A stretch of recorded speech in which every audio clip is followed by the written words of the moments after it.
بسم الله الرحمن الرحيم ياسين والقرآن الحكيم إنك لمن المرسلين على صراط مستقيم تنزيل العزيز الرحيم لتنذر قوما ما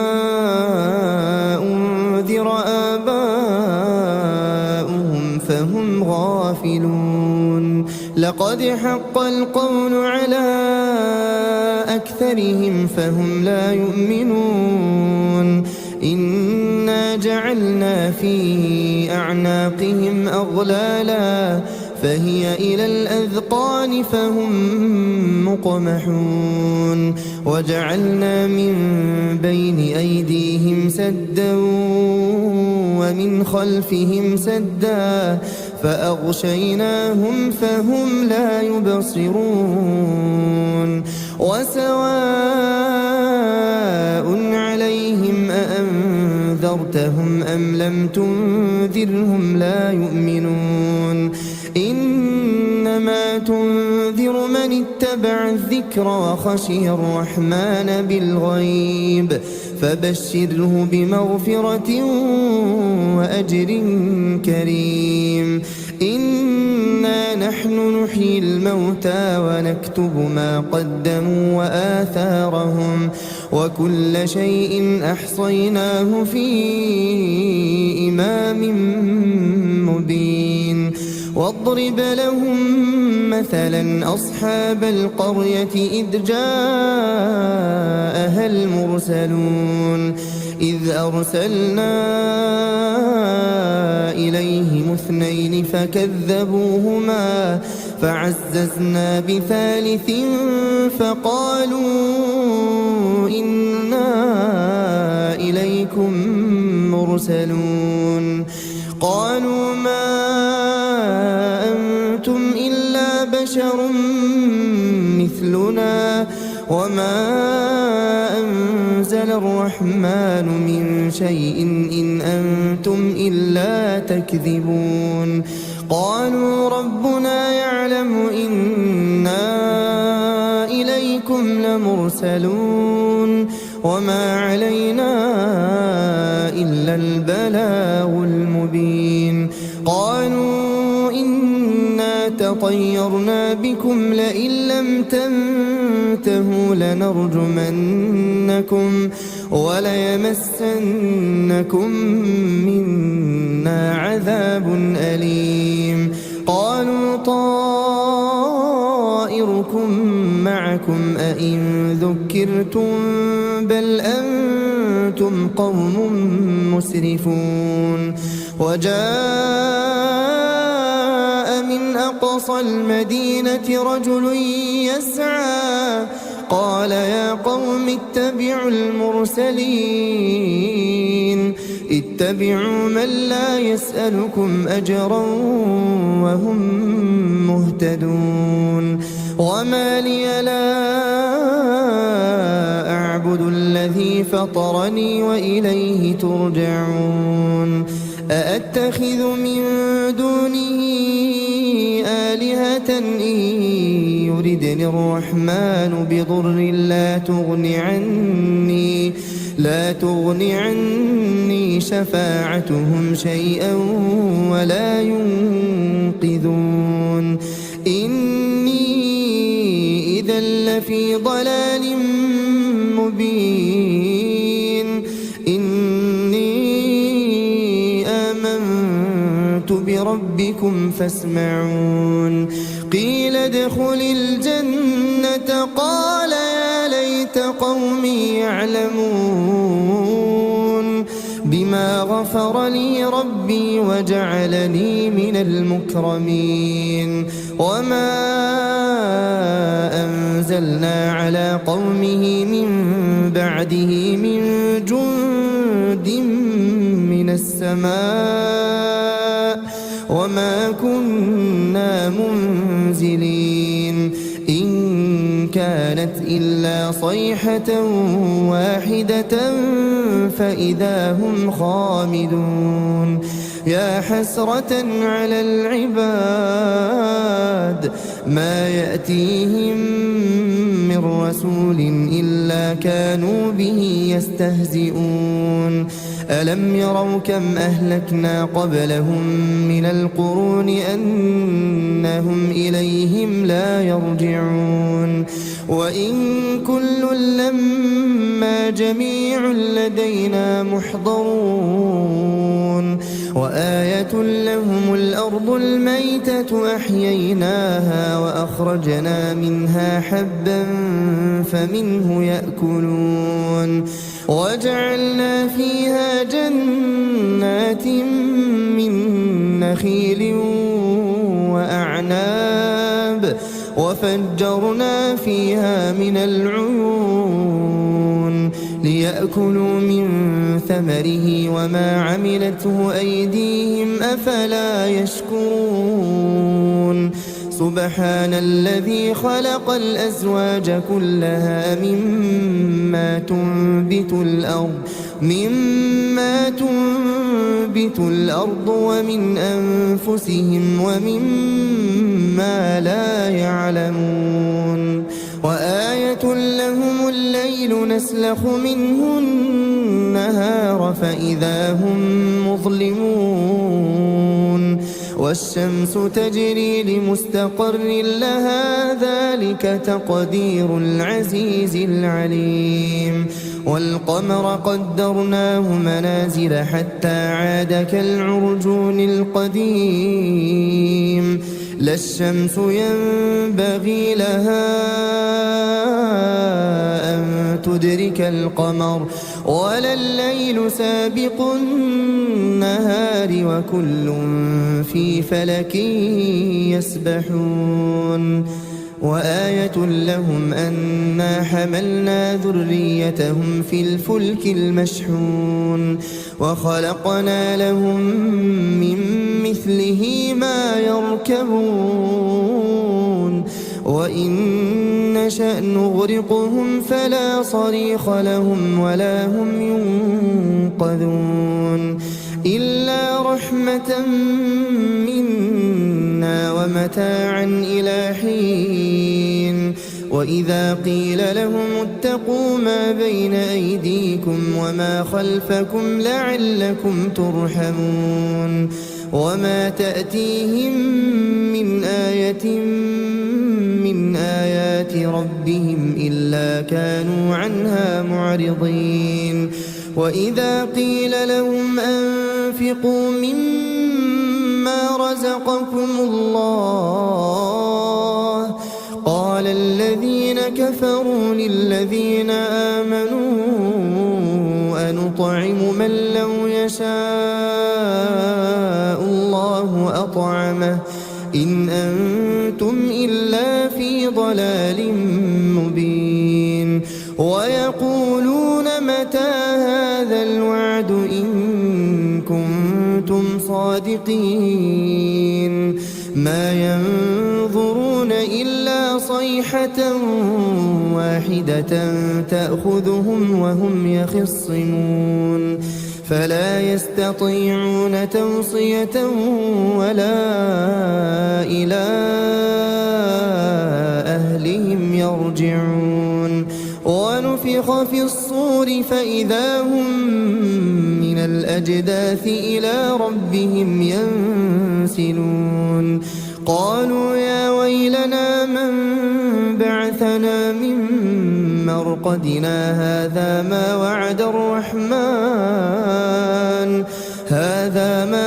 الرحمن وصدق المرسلون إن كانت إلا صيحة واحدة فإذا هم جميع لدينا محضرون فاليوم لا تظلم نفس شيئا ولا تجزون إلا ما كنتم تعملون إن أصحاب الجنة اليوم في شغل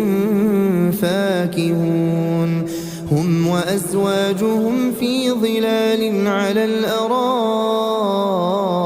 متكئون لهم فيها فاكهة ولهم ما يدعون سلام قولا من رب رحيم وامتازوا اليوم أيها المجرمون ألم أعهد إليكم يا بني آدم ألا تعبدوا الشيطان إنه لكم عدو مبين وأن اعبدوني هذا صراط مستقيم ولقد أضل منكم جبلا كثيرا أفلم تكونوا تعقلون هذه جهنم التي كنتم توعدون اصلوها اليوم بما كنتم تكفرون اليوم نختم على أفواههم وتكلمنا أيديهم وتشهد أرجلهم بما كانوا يكسبون ولو نشاء لطمسنا على أعينهم فاستبقوا الصراط فأنى يبصرون ولو نشاء لمسخناهم على مكانتهم فما استطاعوا مضيا ولا يرجعون ومن نعمره ننكسه في الخلق أفلا يعقلون وما علمناه الشعر وما ينبغي له إن هو إلا ذكر وقرآن مبين لينذر من كان حيا ويحق القول على الكافرين أولم يروا أنا خلقنا لهم مما عملت أيدينا أنعاما فهم لها مالكون وذللناها لهم فمنها ركوبهم ومنها يأكلون ولهم فيها منافع ومشارب أفلا يشكرون واتخذوا من دون الله آلهة لعلهم ينصرون لا يستطيعون نصرهم وهم لهم جند محضرون فلا يحزنك قولهم إنا نعلم ما يسرون وما يعلنون أولم ير الإنسان أنا خلقناه من نطفة فإذا هو خصيم مبين وضرب لنا مثلا ونسي خلقه قال من يحيي العظام وهي رميم قل يحييها الذي أنشأها أول مرة وهو بكل خلق عليم الذي جعل لكم من الشجر الأخضر نارا فإذا أنتم منه توقدون أوليس الذي خلق السماوات والأرض بقادر على أن يخلق مثلهم بلى وهو الخلاق العليم إنما أمره إذا أراد شيئا أن يقول له كن فيكون فسبحان الذي بيده ملكوت كل شيء وإليه ترجعون. بسم الله الرحمن الرحيم. الرحمن علم القرآن خلق الإنسان علمه البيان. الشمس والقمر بحسبان والنجم والشجر يسجدان. والسماء رفعها ووضع الميزان ألا تطغوا في الميزان وأقيموا الوزن بالقسط ولا تخسروا الميزان. والأرض وضعها للأنام فيها فاكهة والنخل ذات الأكمام والحب ذو العصف والريحان. فبأي آلاء ربكما تكذبان؟ خلق الإنسان من صلصال كالفخار وخلق الجان من مارج من نار. فبأي آلاء ربكما تكذبان؟ رب المشرقين ورب المغربين. فبأي آلاء ربكما تكذبان؟ مرج البحرين يلتقيان بينهما برزخ لا يبغيان. فبأي آلاء ربكما تكذبان؟ يخرج منهما اللؤلؤ والمرجان. فبأي آلاء ربكما تكذبان؟ وله الجوار المنشآت في البحر كالأعلام. فبأي آلاء ربكما تكذبان؟ كل من عليها فان ويبقى وجه ربك ذو الجلال والإكرام. فبأي آلاء ربكما تكذبان؟ يسأله من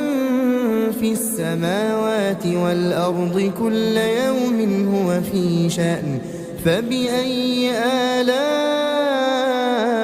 ربكما تكذبان؟ سنفرغ لكم أيها الثقلان.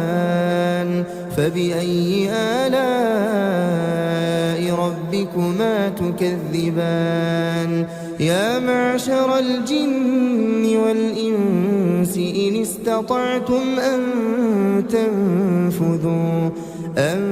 تنفذوا من أقطار السماوات والأرض فانفذوا لا تنفذون إلا بسلطان. فبأي آلاء ربكما تكذبان؟ يرسل عليكما شواظ من نار ونحاس فلا تنتصران. فبأي آلاء ربكما تكذبان؟ فإذا انشقت السماء فكانت وردة كالدهان. فبأي آلاء ربكما تكذبان؟ فيومئذ لا يسأل عن ذنبه إنس ولا جان. فبأي آلاء ربكما تكذبان؟ المجرمون بسيماهم فيؤخذ بالنواصي والأقدام فبأي آلاء ربكما تكذبان هذه جهنم التي يكذب بها المجرمون يطوفون بينها وبين حميم آن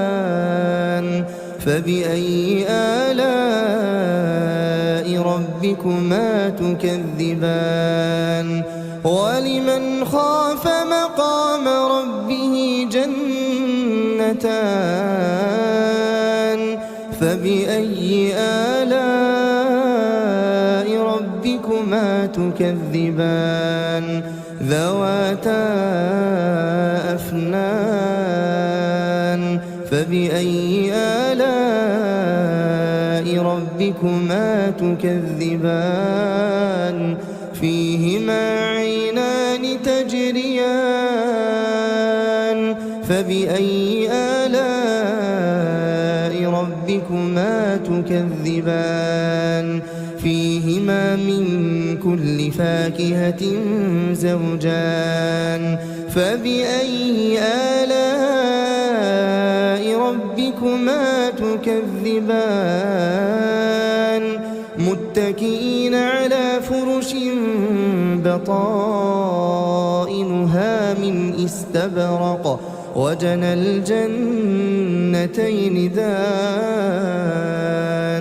فبأي آلاء ربكما تكذبان فيهن قاصرات الطرف لم يطمثهن إنس قبلهم ولا جان فبأي آلاء ربكما تكذبان كأنهن الياقوت والمرجان فبأي آلاء ربكما تكذبان هل جزاء الإحسان إلا الإحسان فبأي آلاء ربكما تكذبان ومن دونهما جنتان فبأي آلاء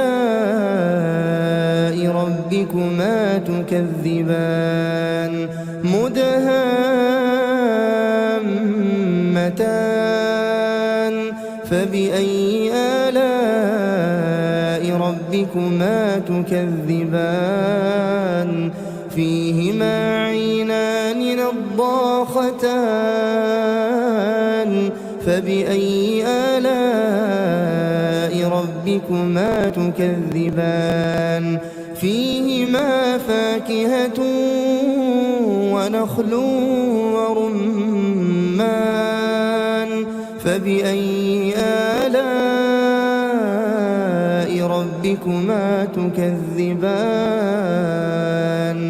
فيهن خيرات حسان فبأي آلاء ربكما تكذبان حور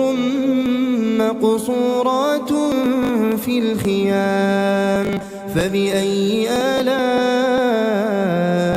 ربكما تكذبان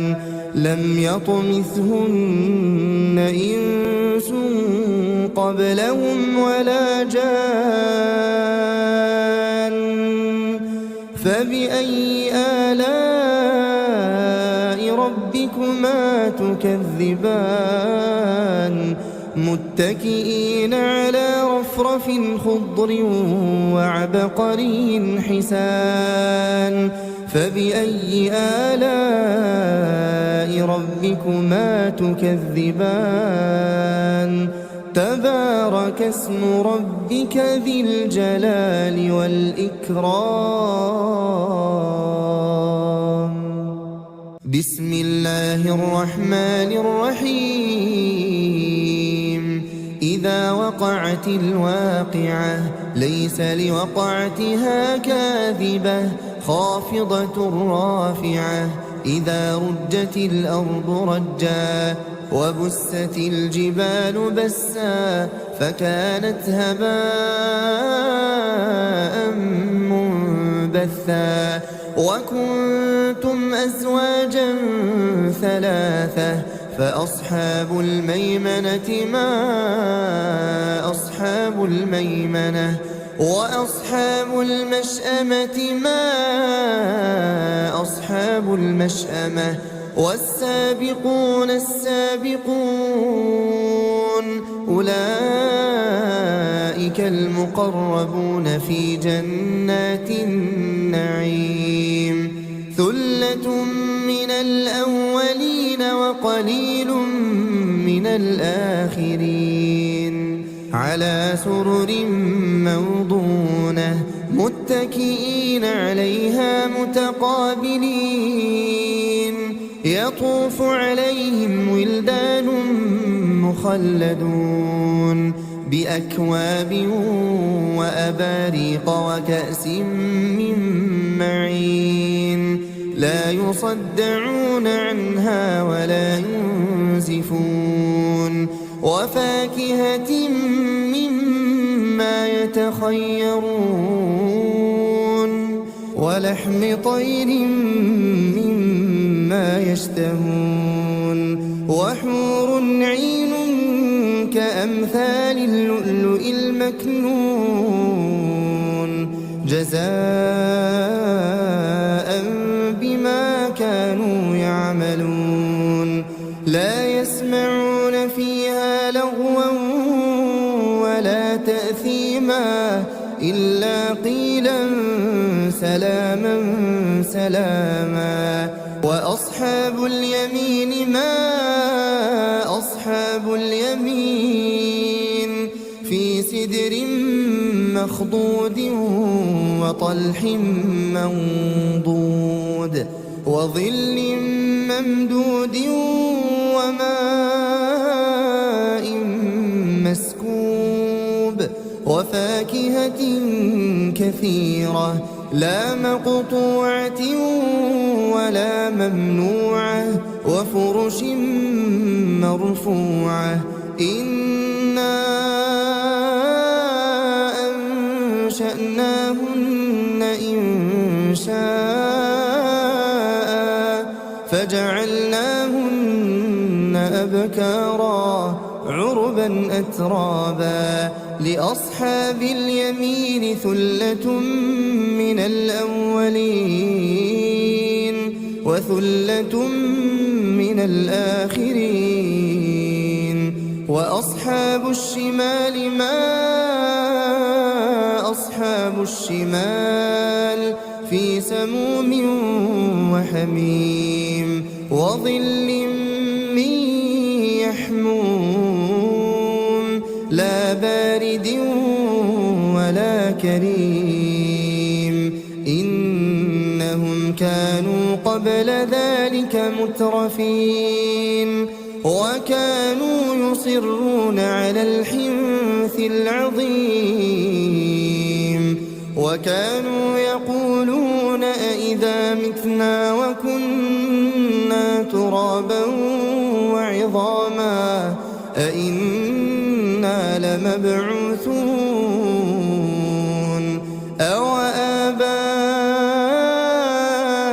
الأولون قل إن الأولين والآخرين قل إن الأولين والآخرين لمجموعون إلى ميقات يوم معلوم ثم إنكم أيها الضالون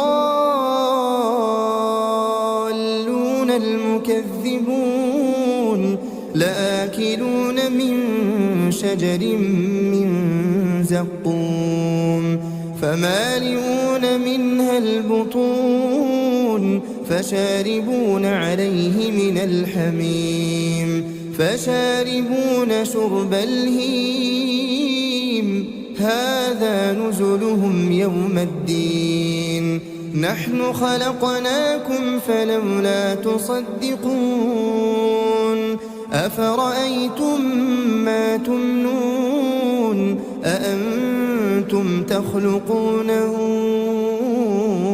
أم نحن الخالقون نحن قدرنا بينكم الموت وما نحن بمسبوقين على أن نبدل أمثالكم وننشئكم فيما لا تعلمون ولقد علمتم النشأة الأولى فلولا تذكرون أفرأيتم ما تحرثون أأنتم تزرعونه أم نحن الزارعون لو نشاء لجعلناه حطاما فظلتم تفكهون إنا لمغرمون بل نحن محرومون أفرأيتم الماء الذي تشربون أأنتم أنزلتموه من المزن أم نحن المنزلون لو نشاء جعلناه أجاجا فلولا تشكرون أفرأيتم النار التي تورون أأنتم أنشأتم شجرتها أم نحن المنشئون نحن جعلناها تذكرة ومتاعا للمقوين فسبح باسم ربك العظيم فلا أقسم بمواقع النجوم وإنه لقسم لو تعلمون عظيم إنه لقرآن كريم في كتاب مكنون لا يمسه إلا المطهرون تنزيل من رب العالمين أفبهذا الحديث أنتم مدهنون وتجعلون رزقكم أنكم تكذبون فلولا